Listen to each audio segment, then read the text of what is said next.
Barely standing, April 2021, a gray, somber sky is somehow more beautiful with its counterpart, this antiquated bristlecone pine tree, towering beneath my vision.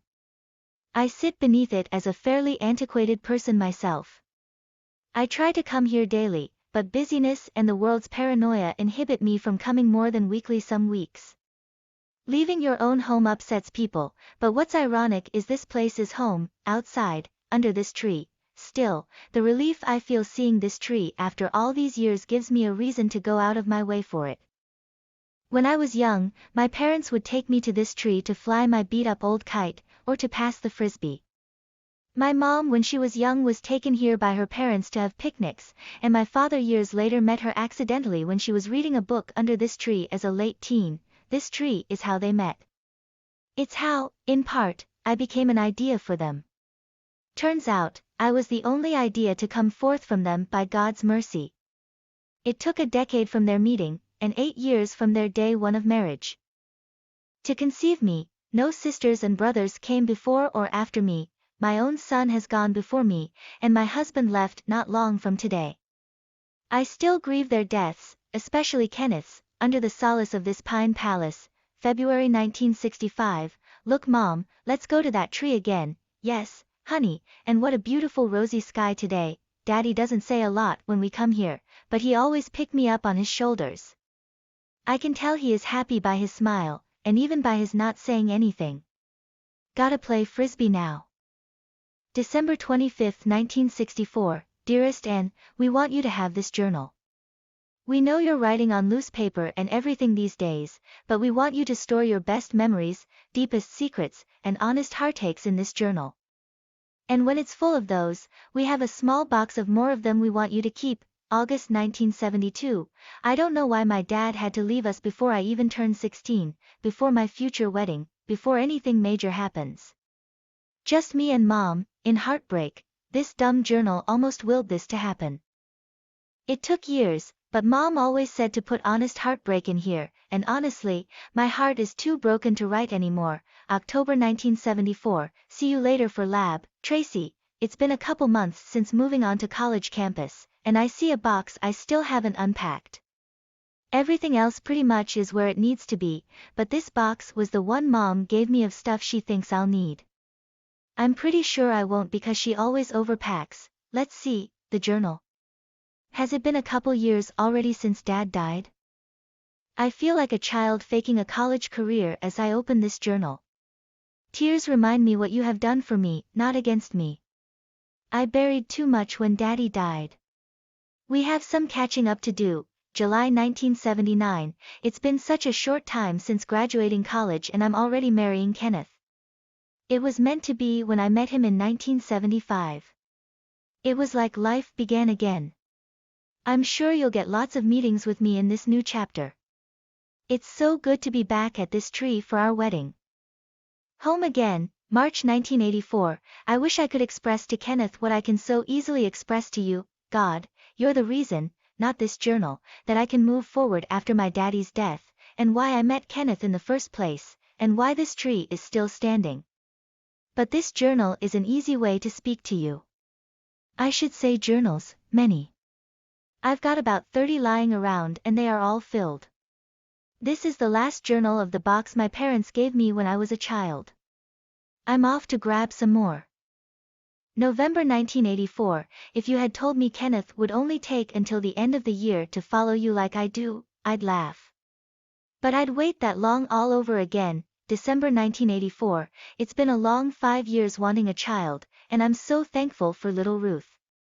Our lives will never be the same. May 1985, it's hard to write in this journal as much with our young Ruth and life taking hold, but I am trying to give you the time I have between all the daily things. This journal is my quiet, safe space. But I'm not alone when I can't get to it. September 1989, Kenneth, look. I've made you for faves. Meatloaf, mashed potatoes, and homemade peanut butter chocolate chip cookies. What's the occasion? Kenneth asked. I was hoping to wait until dessert, but I doubt I can. Shows positive test. No kidding. You're joking. Baby number 2. I told Kenneth the reason I've felt sick the last few weeks. I thought I had the worst bug. But now we have to prepare to be a family of 4, April 1993.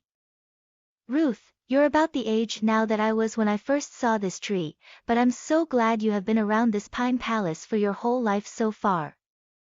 And Liam, you may not remember this tree because you were so young, but we came here a lot these last few years.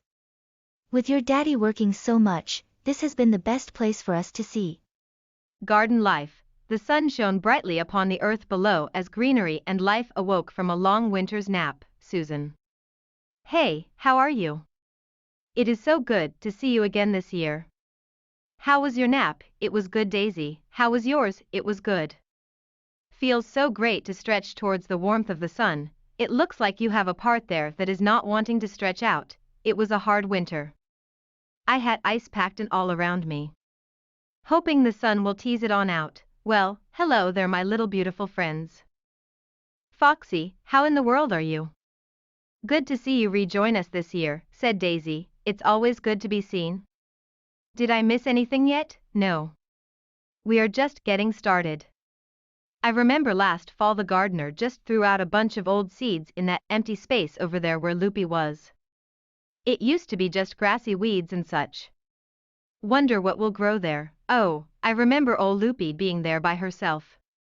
Always complaining that her gorgeous pink color was being wasted away in the weeds.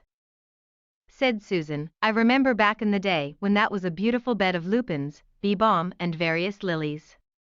The old gardener left and morning glories took over and choked everybody out, said Foxy as he stretched his stalk toward the sun as new buds for blooms started to form. Glory was beautiful but a little wild for my liking, explained Daisy. I agree, said the ever-stretching black-eyed Susan as she bent her petal toward the sun. But if the new gardener didn't rake up all of Glory's seeds when he cleaned out the dried stalks last fall, they will be back.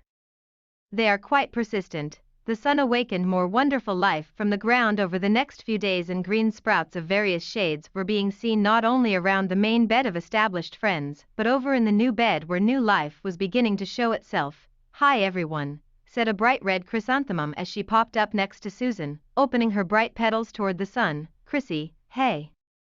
Great to see you again this year. Anything new? Chrissy asked. We don't know yet, said Susan. We are watching across the way to that bed where the glories took over. Supposedly the new gardener worked in there last fall. But we haven't even seen Loopy yet. She is usually up by now. I hope the glories didn't finish her off, moaned Foxy. Or maybe the gardener dug her up, whispered Daisy. That would really be bad, said Chrissy. Look Susan, those stalks are getting tall as you, said Daisy as the breeze moved them around. Let's see if they will talk to us. But what if they don't like us, like the glories, cautioned Chrissy. They look to be stem-oriented, instead of take-over vines. So maybe they will at least be nice. Yoo-hoo, called Daisy, and she called across the yard. To everyone's surprise, several stems of various sizes and shades of green turned in their direction with help from the breeze, each swaying lightly. Some of the small stems already had small blue bell-shaped flowers. The taller stems had larger buds but were not yet open. Hello, said one of the small blue flowers. Hello, said Daisy, who was always ready to greet anyone with a smile. We in this small patch of white blooms are daisies. Those lovely yellow blooms next to us are black-eyed Susans. And a red chrysanthemum is stuck here in the middle. We wanted to welcome you to spring. Hey, what about me, said the foxglove, being hurt for getting left out of the introduction. Sorry, Foxy. This is Foxy, he is just getting started. Once he fully opens up and gets his height, he will be amazing. And that red beauty is Chrissy. Thanks, Daisy. I forgive you for forgetting me. Welcome aboard, friends, to a wonderful garden space, he shouted over to the new friends. They call me BB. That is short for Bluebell.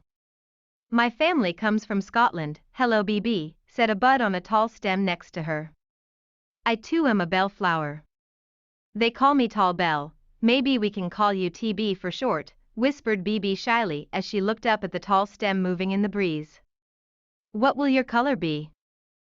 Blue like you, but I am more of a star shape than a gentle bell like you. What is that interesting smell? exclaimed Foxy, trying not to be rude of the pungent smell that suddenly hit the air. A small quiet voice coughed from the back of the new bed, trying not to interfere in the conversation. Sorry guys. That would be me. I have a disgusting nickname of skunkweed, but I really come from the spider lily family. I am a Rocky Mountain bee plant and true to my name and smell, the bees love me. That's okay, said Susan. Some of us have different smells and some of us have no smell at all. It's all part of the garden plan, and some of us are liked for how we taste, came a voice in the back of the original flower bed. Chicky baby, cheered Foxy. You came back, whenever I can, laughed the tall blue chicory flower as it danced in the breeze.